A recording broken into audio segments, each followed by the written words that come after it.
Okay, hi everyone. It's been a while and I've been busy with working with event machine that executes the notes as you play patterns. And if you don't know what this is about, I'm trying to recreate the fantastic app Acoustic, but with some extra features, so you can make audio recordings in a better way and have real-time audio in and high resolution in the patterns engine and polymetrics and stuff like that. So it's really, you know, coming together as a really competent machine for people who know music, and you know, as a thing to have in your pocket to catch your ideas and be inspired by different things. And this will be quite a long video, so if you're in a rush, I can just tell you that the patterns are working. So if I press the transport key on the MIDI keyboard here, everything starts, and as you can hear, there are two tracks playing at the same time, and I can go to the third track at the same time and play something to it. Quite weak, that is. Unfortunately, there's something with the levels on that. We get to that later, but you know, you can add stuff to it. So there are many tracks, and for you who have more time, I can just show you around in the different synths and what the parameters, how everything works. So let's do like this. We jump into the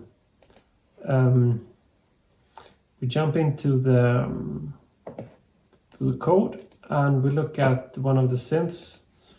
We can look at the first one. We look at how.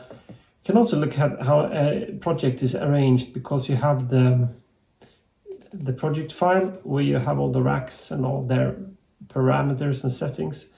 And parameters are always floats, and they are controllable by knobs, and settings are not real-time controllable by knobs or automation, stuff like that. So there's just these different types, and when it comes to the parameters, we can, and I can also say that each rack, of course, can host many patterns. So here we have, I think it's here we say that we have patterns 1, 2, and 1, 0, 1, and 2, and the active pattern is 0. And then I have a separate patterns directory. And as you can see, all these are so-called JSON files, so they are open and transparent and transportable. So there's no closed format here. All right. So let's look at the synth. We can go to the subreal synth, which is the analog kind of synth. And here we have all the parameters. Just remove that. So here we have all the parameters. So if I boot this up now, this little mobile DAW, I don't have a front end yet, as I said, and that will be built in web technology using a framework called Svelte. But we reach this DAW now with endpoints. So instead of having a real front end, I just have some test points here.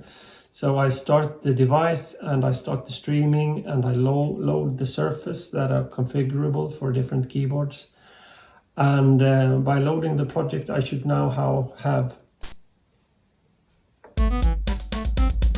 yeah, it's playing. All right. So if we go to the subreal synth, as you can see in the project file, it's well, actually, maybe that's a bit hard to see, but if you scroll, you see that it's on the 4th rack. So here you have the subreal synth with some settings. And here you have, instead of in Acoustic, you could draw waves, but here you define overtones, harmonic overtones for the waveforms. So you can kind of create square waves and sawtooth, but at the same time, they will be more forgiving with less digital noise as you go up in the octaves. And if I just look at the parameters for this synth, Here we go. So, as I said before, you have these two knobs here, right? So this is in 4 positions and this is in 4 positions. So 4 times 4, that's 16. So you have 16 slots of parameters. And as you can see, I've divided these into 6 parameters. So this is the first slot. So if I just play this, now you should hear something coming out. And here's the mix. And the FM sensitivity. And detune, etc.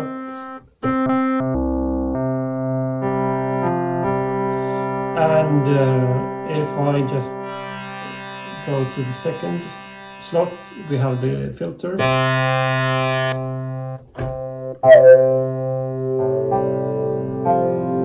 And then we have some keyboard tracking for the cutoff and some velocity tracking for the cutoff. So if I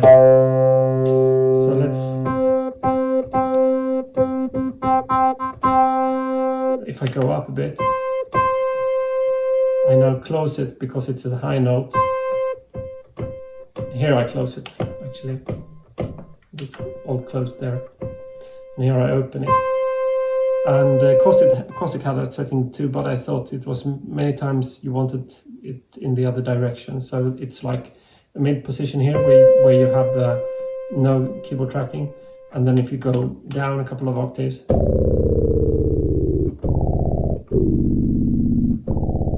you open it in the bass or you close it in the bass. And the same thing with the velocity, right? So if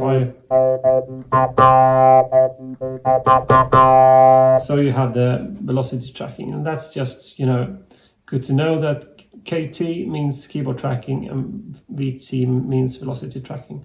And I implemented that in the FM synthesizer too. And then you have some pitch envelope generator, so you can have like a speed, you set the speed, and 1, 2, 3, 4, here's the, so you get that.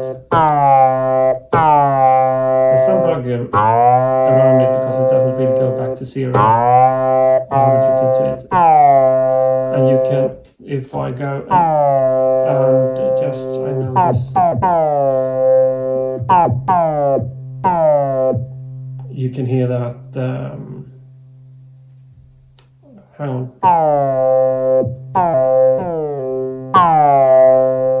So we can now have some release in the VCA, and then we can play with the release as well.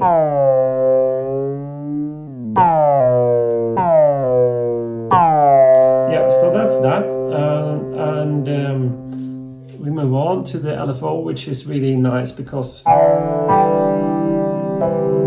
when you activate it, you get this. So you have the depth, speed, and shape. And here you have like just a sine, or you can have square, of course, or sawtooth. And you can also have a ramp to it. So if I do like this, it will. And you can have some routing. So now I will route it to both oscillators.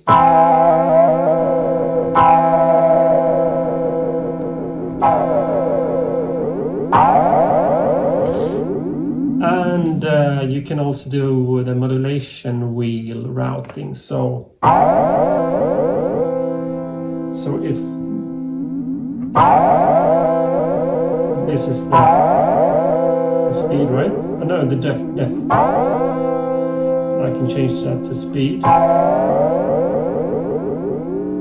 And I can also choose to have this wheel routed to the second LFO. So the first LFO controls the pitch, right? And if I go to the second LFO, which is a bit further down here it is, I can play with, get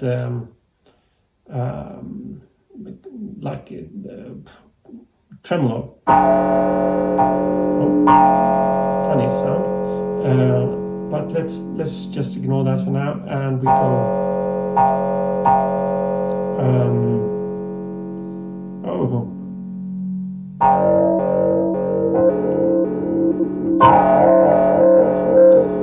back, and choose to modulate. You can remove that depth.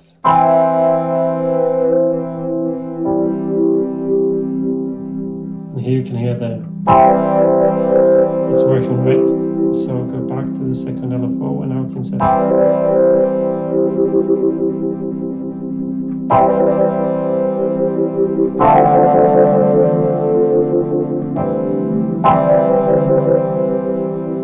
And then of course you have the envelopes in between here, so I skipped them. So in the second position, and we go back to the first position, then we end up here, right?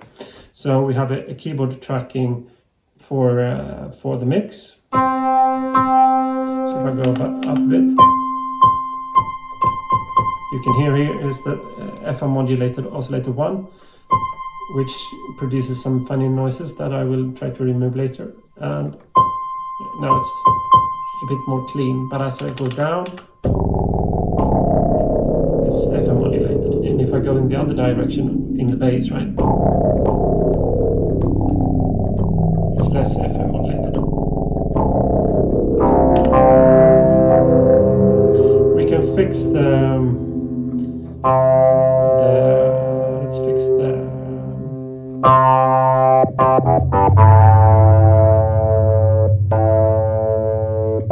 envelope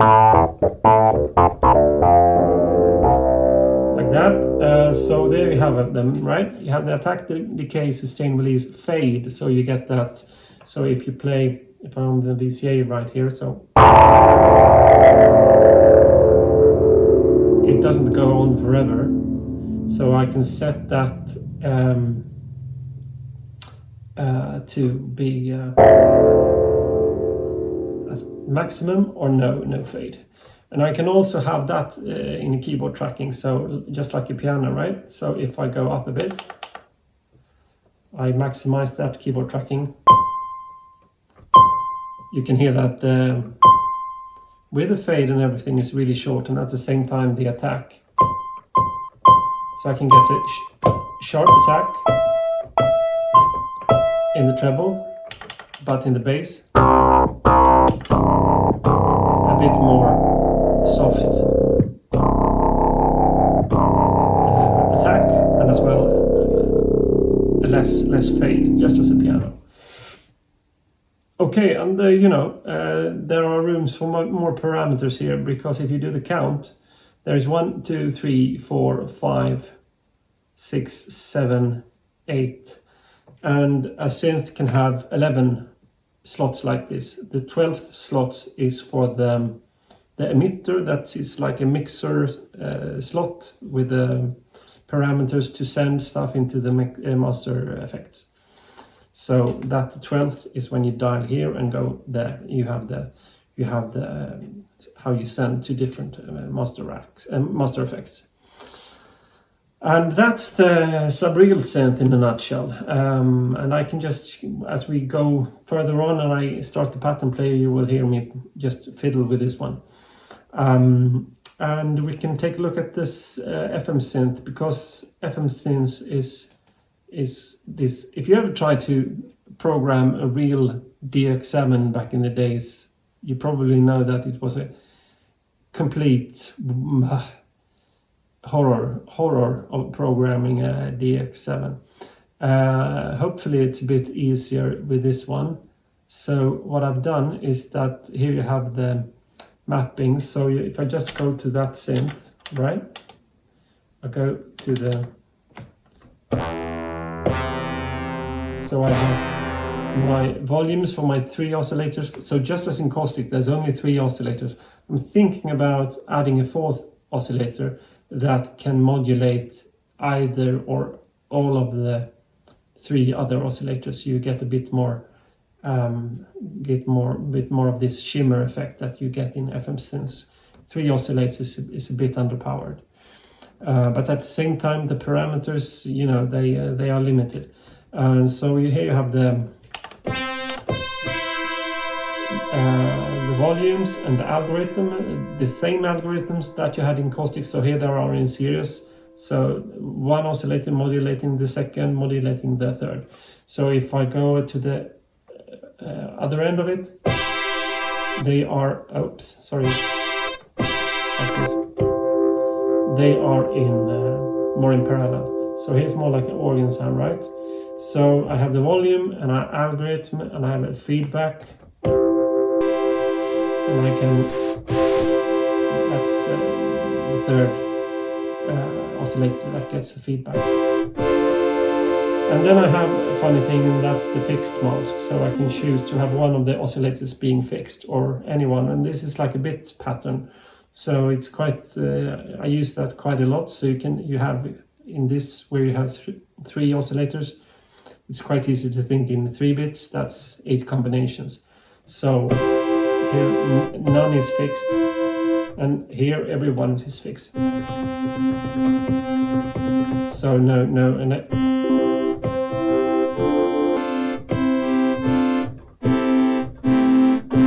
and as you choose another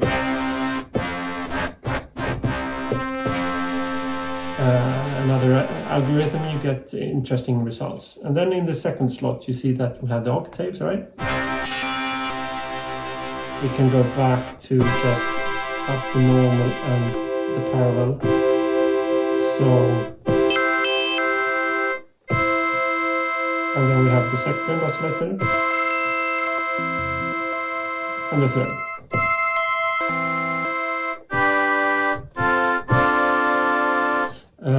The sine is a bit noisy currently. I just optimized it a bit too heavily, so I will bring it back to a less noisy resolution, but just deal with it for now. And then we have the LFO, and it's the same in a way. You have the speed and the depth and the shape and the ramp, and if you want to do amplitude modulation, and it's the same, it's the bit pattern. So here is no amplitude modulation, and here. So I can choose to have either of the oscillators being amplitude modulated. So it works a bit differently than the sub-real synth, because you have one oscillator that can be both. In the sub-real synth, you had one LFO that worked with a pitch and one LFO that worked with amplitude. And here you can have one LFO working with both. Here's the amplitude, and here's the pitch.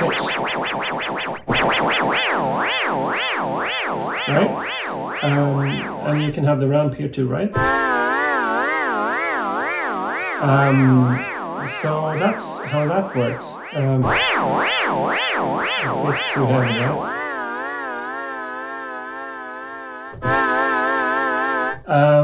And you have the envelopes, and since we have 3 oscillators, we want to have envelopes for each one, because that's the whole point of frequency modulation. And then you have the second LFO working similar to the first one, and then you have keyboard tracking and velocity tracking for. So same thing, right? If I choose to go to that. Because currently they are all on 0, so velocity tracking, if I bring that up on everyone, that didn't work.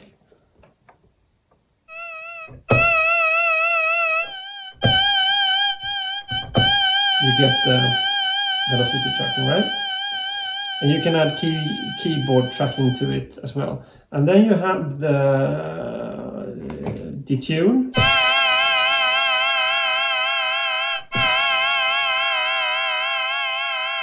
A bit hard to hear with the LFO working, so we remove the LFO, right? And we go back to that one, so we have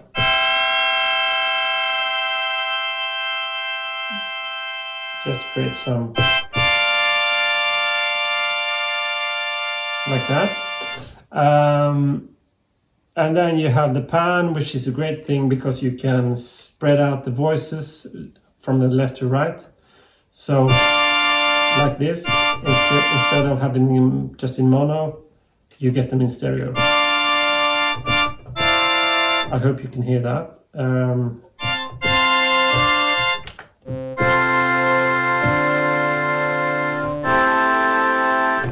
And then we have the modulation wheel routing. So if I go back to my LFO 1 and bring on the pitch, and then I go to the modulation wheel routing, and I set that to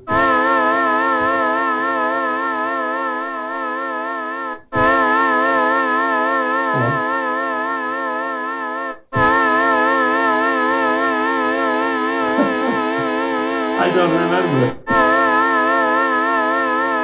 don't remember.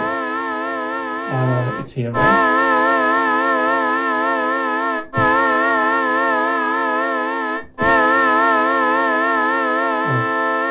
Yeah, here it is. Naturally, when you change the slot with these, you should get like a confirmation in the front end on what slot and how these other 6 dials work. So now we have routed to the first LFO and the depth. If I don't, it's the speed instead, right? We go back and we bring up the speed, and we can change the shape of the LFO. Sample and hold, right? And we go to this, let's see, where is it? It's here.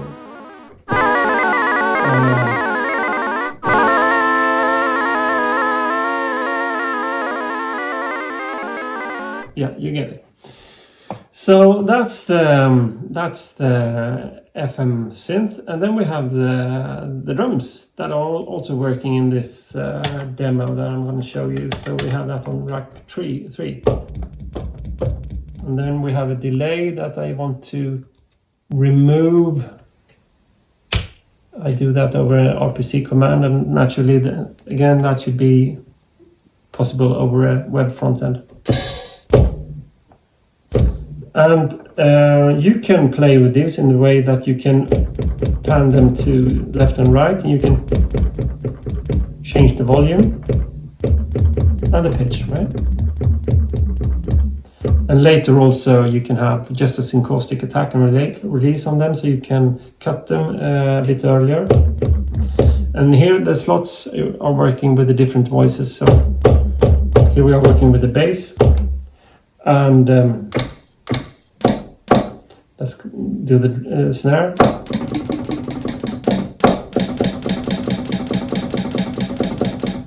And of course we have the hi-hat somewhere. Yeah, there it is. We have more rim shot.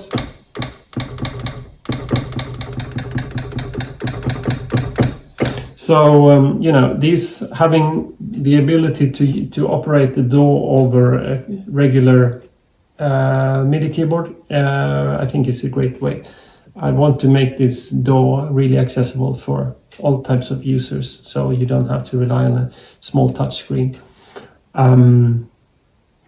Okay, so what I'm going to do now after this walkthrough of the effects is I'm going to actually start a project. So let's reboot, right? So I stop this project and I launch it again, and doing so will allow me to reach the web server of the app. So it's all contained in the phone with its own web server, so it can communicate. So there's no cloud, no stuff like that. So we start the audio device and we start the streaming, and we load the surface and we load the demo. And now we can play. So and once again I remove that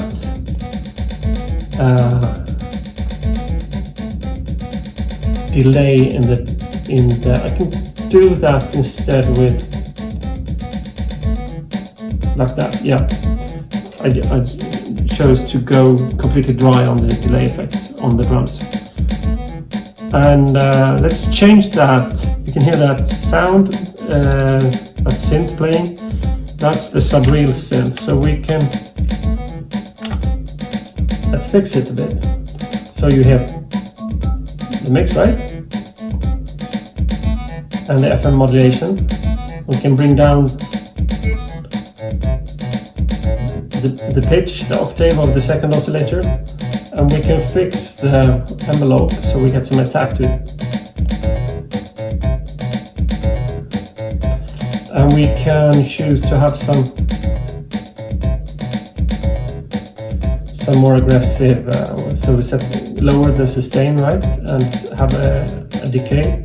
And then we can activate the filter, so we set a 4-pole filter and some cutoff.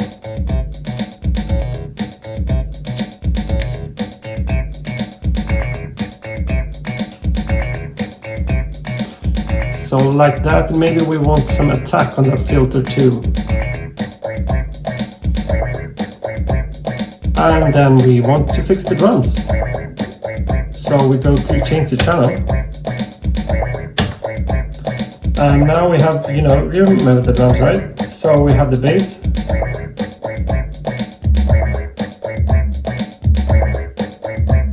Pan that a bit to the right, to the left.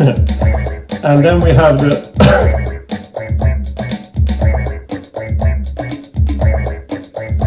snare, and we can fix the hi-hat too. Like that. And going back here, we can set the tempo a bit lower. And we can activate the swing.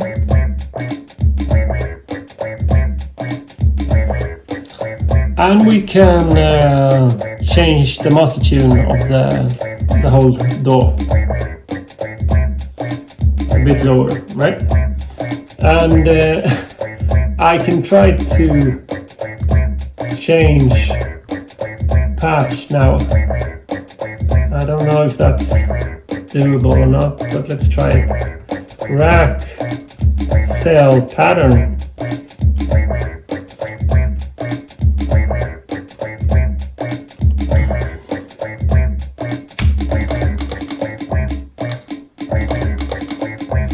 Sometimes I get a delay of 1 bar, that is a bug.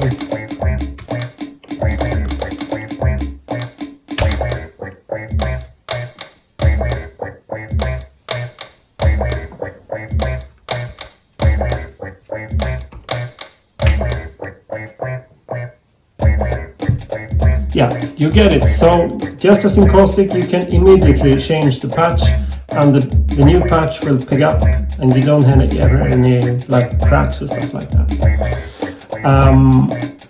So things are progressing. If you like this project, what I'm doing, you know what you can do. You can subscribe, you can tell others about it. That's really for free. And you can also support me by buying me a coffee. There's a link, so you just follow that. And why am I doing this? Why am I doing this? I really want to have a DAW that is musical, so with all the nuances that you can play with time signatures and stuff like that. So let's just, to end this, let's play with the arpeggiator, right? So we have back to the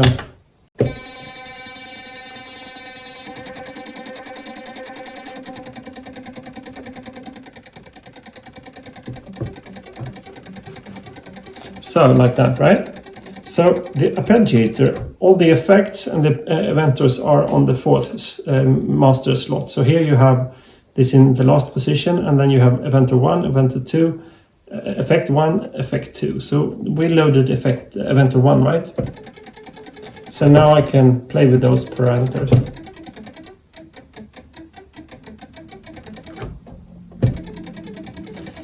And I can choose to have it lock into the tempo and the beat that is constantly running. So If I now start play, it will sync.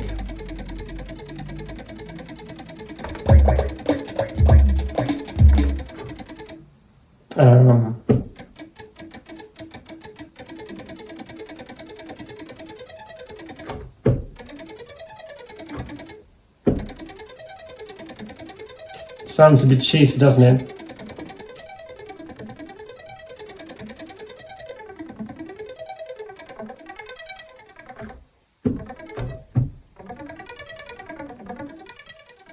Anyhow, the point here is that it